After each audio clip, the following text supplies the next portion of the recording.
Good morning, everyone. 1/4 past midday on 18th of September.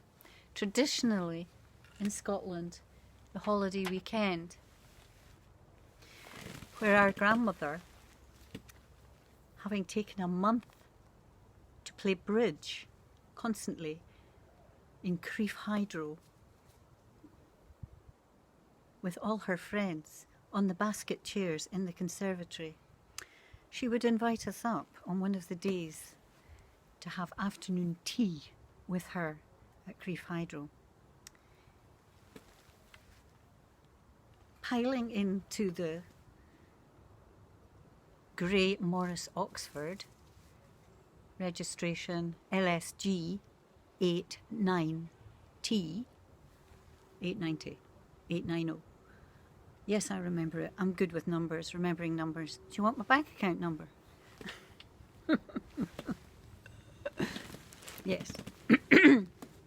I live at number 36, and of course that's my age.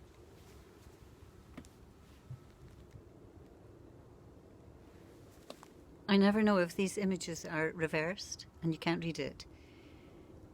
But that is Scotland for every man. A practical and historical guide. Late September in this year 2020, I am taking a holiday. I am taking a rest on an island, and I will be travelling through Scotland with my road map, my OS maps, to get me up to Oban and to the islands.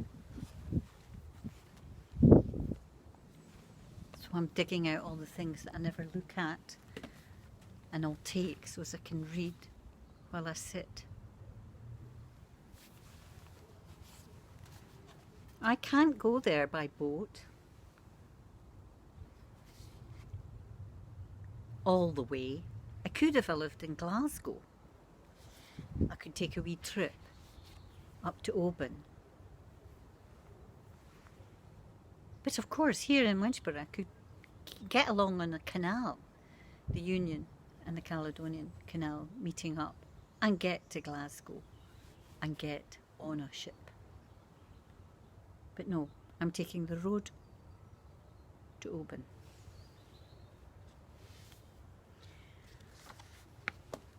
It does say Glasgow to Ardrishock via the Kyles of Bute. The very word Ardrishock has always been magical to me. But it's not on the route of my desire. I'm taking my car over onto the island of Lismore. So I have to take the big ferry from Oban that takes a good hour over Loch Linnhe and up the beginning of the Great Glen. Because I could go and leave my car at Aird's Pier at Portappen and just jump on for 10 minutes. You know, it's like the bus. They do put it on, the little boat, when there's a special event and you're needing to get off the island and back home. Oh, they'll run it until, you know, all the folk are off. It's a little boat.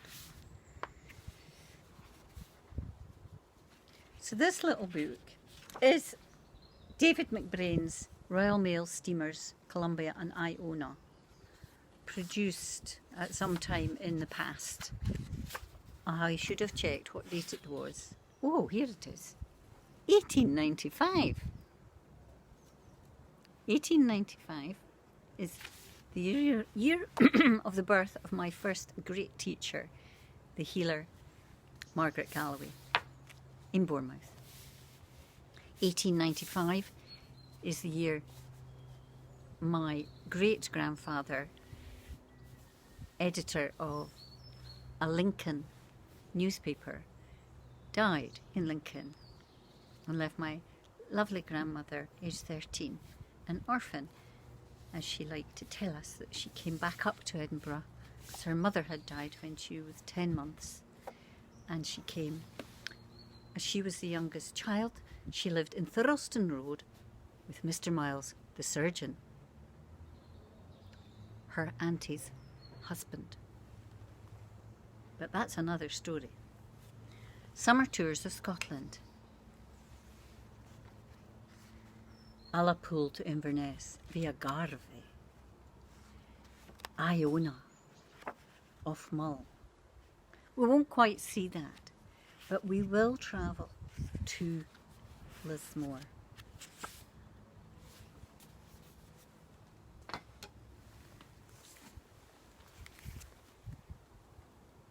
I remember buying this book in McNaughton's at Haddington Place in Edinburgh.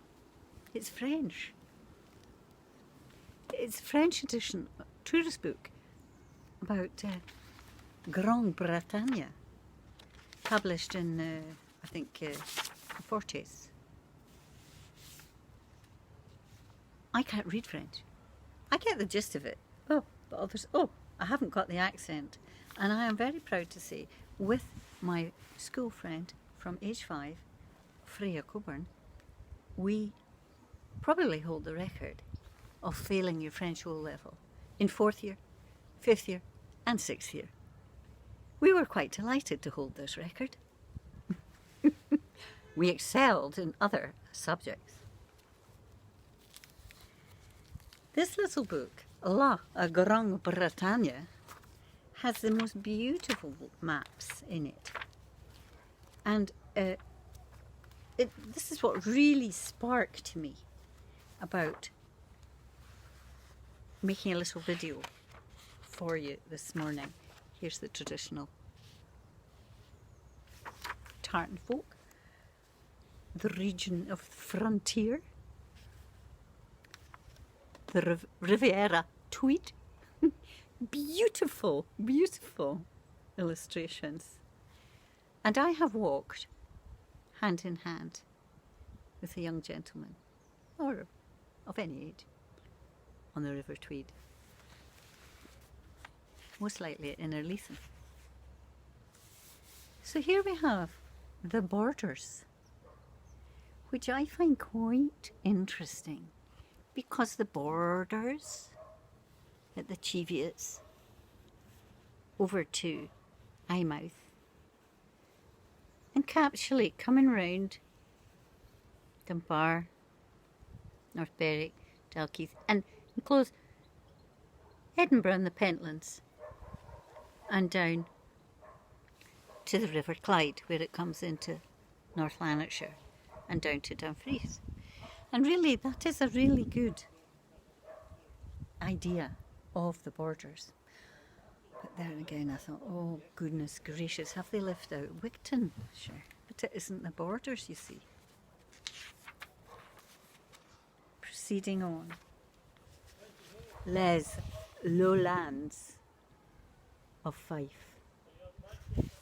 Not the lowlands of Holland, but the lowlands of Fife. That's a tune that I loved, that my dear friend Ian used to play on the mandolin. I've still not got the hang of it yet. This is the lowlands, and it's truly the lowlands. Right up to the Murray Firth.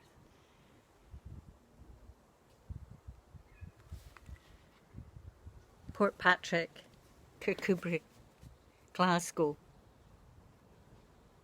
Arran, Rothesay, Perth, Dundee, Ballater, Nairn, Elgin, Banff, Inverurie, Stonehaven, Kirkcaldy, Edinburgh, Lanark.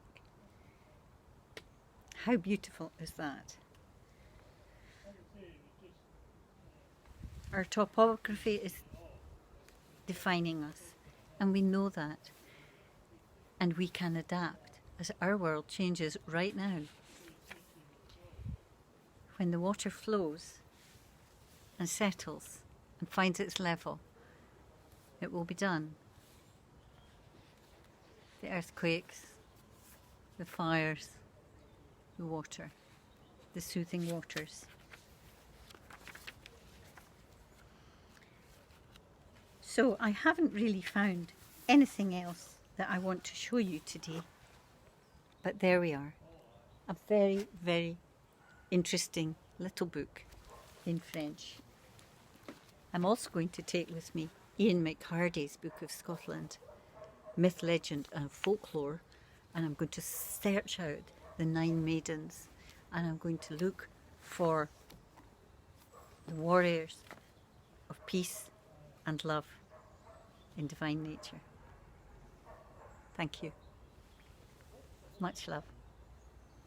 Happy autumn. Keep your feet in the ground, your heart amongst your fellow man and animals and nature, and your mind in aspiration.